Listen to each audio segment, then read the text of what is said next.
অষ্টকালীন লীলা কীর্তনের আয়োজন করে যাচ্ছি। আগে তো জানতে হবে অষ্টকালীনটা কি বাবা, জানতে হবে। বলছে অষ্ট অর্থে আট, আর কালীন কাউতে হচ্ছে সবাই লিখতে হয়েছে শেষ হয়ে যাওয়া। এটা কার অষ্টকালীন? ভগবান শ্রীকৃষ্ণ আমার গৌরী। এই অষ্টকালীন লীলা কিন্তু হচ্ছে আমাদের এই দেহবন্ধ মাঝের অষ্টকালীন। এই অষ্টকালীন লীলা আমাদের দেহে আমাদের লীলা হচ্ছে। মহাজন বলছে কি যে প্রথমে আছে জাগরণ।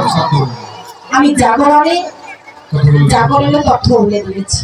তারপরে আসলো কি বাল্যগোষ্ঠ। জানি না নয়ন দাদা কতটুকু আপনাদেরকে বাল্যগোষ্ঠর কথা বলেছে। আমি যতটুকু পারছি কাজ করে যাচ্ছি, দয়া করে সবাই নিজে বলে ক্ষমার দৃষ্টিতে দেখেন। তো বলছে বাল্যগোষ্ঠ। বাল্যগোষ্ঠ কি বাবা? বাল্যগোষ্ঠ হচ্ছে শিশুকালে আমরা খেলাধুলা করি না। মায়ের কাছ থেকে বিদায় নিয়ে খাওয়া দাওয়া শেষে বলি মা আমি বন্ধুদের সঙ্গে খেলতে গেলাম।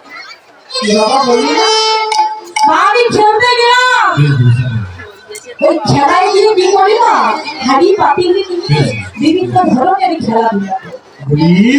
আমাদের যখন দিন শেষ হয়ে যায়, ভগবানের বেলা ডুবে যায়, আমার মা কি বলে খোকা তুই ঘরে আসবি না, ভগবানের যার বেলা নাই, তুই আর কতক্ষণে খেলাধুলা করবি, আমার কাছে চলে আয়।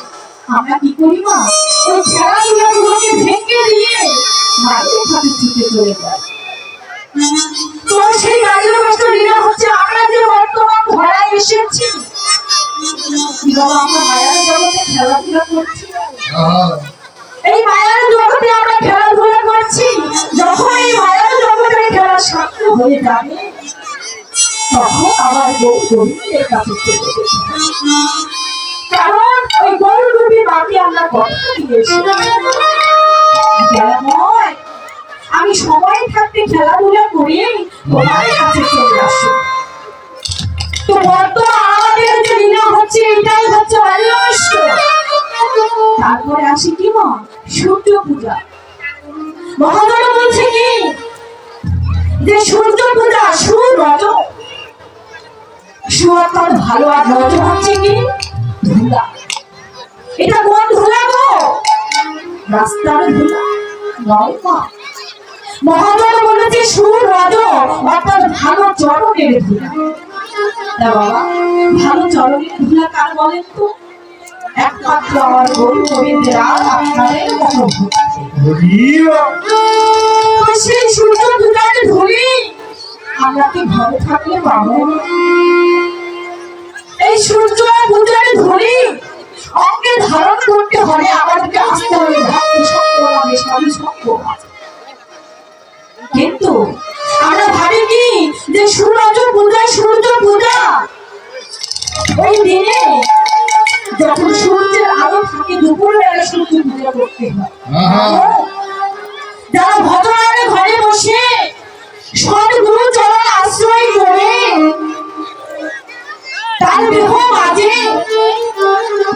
সর্বদা সূর্য পূজা করে, তাদের কোন সময়ের প্রয়োজন সময়ের প্রয়োজন হয় না। মহাজন বলছে কি দেহের সূর্য পূজা কারা জানে? যারা পঞ্চতত্ত্বের বলছে প্রতি মাসের 3টি মাসে আসে নদীর ঢেউ। এই কথা আমি রসিক ছাড়া জানতাম কি বাবা, জানি কে? পঞ্চতত্ত্বের রসিক যারা তারাই জানে সেই সূর্য পূজা। অর্থাৎ যারা সদ্গুরু চরণে আশ্রিত হয়েছে তারা নিত্য নতুন ভাবে তাদের দেহ ভগবান মাঝে সূর্য পূজা করে যাচ্ছে। তারপরে আসলো কিনা ফিরাগোষ্ঠ। ফিরাগোষ্ঠ অর্থাৎ ফিরাপালা। আবার বলছে উত্তর গোষ্ঠ। উত্তর বলেছে কেন কি বাবা? আমাকে যদি এখানে কেউ প্রশ্ন করে আমি উত্তর দেব। তো যেদিন এই দেহ থেকে প্রাণপাখি চলে যাবে, ভগবান যে আমাদের 16 আনা ধরাই নিয়ে এসেছি, কোথায় কোথায় ব্যয় করেছি তার হিসেব ভগবানকে নিতে হবে, তার উত্তর দিতে হবে না। আর এই জন্য মহাদেবেরা এই লীলার নাম দিয়েছে উত্তর গোষ্ঠী। শুধু তাই নয়, এই উত্তর গোষ্ঠী লীলা যখন আমাদের দেহ গগনের মাঝে আসবে, সেদিন আমাদেরকে আর মায়ার ঘরে আটকে রাখবে না। ওই তুলসীর তলায় উত্তর শিবরে করে শুয়ে রাখবে, আর চাল জড়াতে কাঁধে করে নিয়ে বড় হরি ভগবান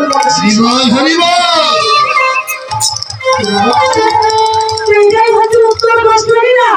তারপরে আসে কি রূপ। ভগবান শ্রীকৃষ্ণ বাঁশির হাতে নিয়ে দাঁড়িয়ে আছে। নদিয়া নবদ্বীপে যখন এসেছিল, গলায় ছিল রামাবলী, কাঁধে ছিল ভিক্ষারি ছিল। এই রূপ নয় মা, এটা কোন রূপ জানেন? ওই শেষের দিনে প্রাণ পাখি যাওয়ার প্রাক্কালে তোমাদের যে দেহ মাঝে যে রূপের সৃষ্টি হবে, এটাই হচ্ছে সে।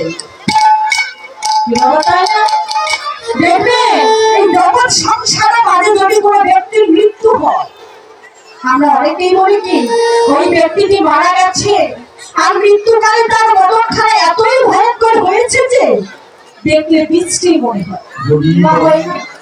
অপরদিকে দেখবে কোন ব্যক্তি মারা গেলে ওই মৃত্যুর সময় তার মরণখানা হাসি মাখা হয়ে থাকে। দেখলে মনে হয় যেন মৃত্যু হয়ে উনি ঘুমিয়ে আছে। এই দুই প্রকার হলো কেন? সবাই তো ভক্ত, কেউ হেসে হেসে চলে যাচ্ছে, আর কেউ কাঁদতে কাঁদতে চলে যাচ্ছে। কেন বাবা? এটাই হচ্ছে তার প্রমাণ। কিসের প্রমাণ? মহাজন বলেছে, যদি কোন ব্যক্তি মৃত্যু প্রাক্কালে ভগবানের নাম নিতে নিতে দেহের প্রাণ পাখিকে ত্যাগ করে, ওই মৃত্যুকালে তার বদন খানা হাসি মাখা থাকে, আর তাদের বদন খানা ভয়ঙ্কর হয় যারা এই মায়ার জগতে এসে মায়ার রোগকে এখনো কাটিয়ে উঠতে পারে। মৃত্যুকালে বলেছে, দয়াময়, আমি এত সুন্দর ছাদ ঢালাই বাড়ি দিলাম, ছেলেকে চাকরি নিয়ে দিলাম, মেয়েকে ভালো ঘরে বিয়ে দিলাম, তাদের তো সুখ লাভ করতে পারলাম না। সুখ ভোগ না করতে তুমি আমাকে তোমার কাছে নিয়ে নিলে, অর্থাৎ তার মায়ার লোভ এখনো পড়ে আছে। এটা আর এই কারণে ওই ব্যক্তিটির বদন খারাপ মৃত্যুকালে ভয়ঙ্কর হয়ে যায়। আর আসে কি? তারপর আসে অভিশাপ। অভিশাপ কেমন বাবা? সপ্তম মাসে গৌরের কাছ থেকে বিদায় নিয়ে এসেছি, গৌরকে দর্শন করেছি, কিন্তু মায়ার জগতে এসে তার তো মুখটা ভুলে গিয়েছি। মনে আছে? কারোরই মনে নেই। তো এখনো ভাবছি কি যে এখন তো আমার যাওয়ার সময় হয়েছে ওই গৌরের কাছে, তার রূপখানা তো আমি জানি না। কি বাবা, আমি যখন আজকে সকালবেলা যারা যারা আমাকে দর্শন করেছে, আর এই সন্ধ্যাবেলায় ততক্ষণ পর্যন্ত আমি আসিনি। অনেকে ভেবেছিল কুড়িগ্রাম থেকে কীর্তনিয়া এসেছে, ওনাকে দেখতেই হবে। একটা কেমন আকর্ষণ থাকে, অজানা ব্যক্তিকে দেখতে চাওয়ার একটা আকর্ষণ। ঠিকই তেমনি গৌরকে তো ভুলে গেছে, এখন তো গৌরের কাছে যেতে হবে। না জানি তার রূপখানা কতই সুন্দর। আর গৌরের কাছে যেতে হলে আমাদেরকে সে সাজে সজ্জিত হতে হবে। কোন সাজ? দামাই নবাবলী, দামাবলী, বদনে মধুবাতা কৃষ্ণ।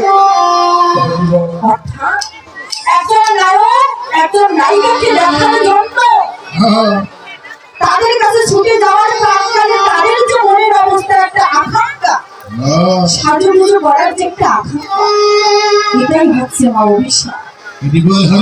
তারপরে আসে কি? রাস। মহাজন বলছে, যার জীবনে আসে রাস, তার জীবনে আসে স্বর্গ।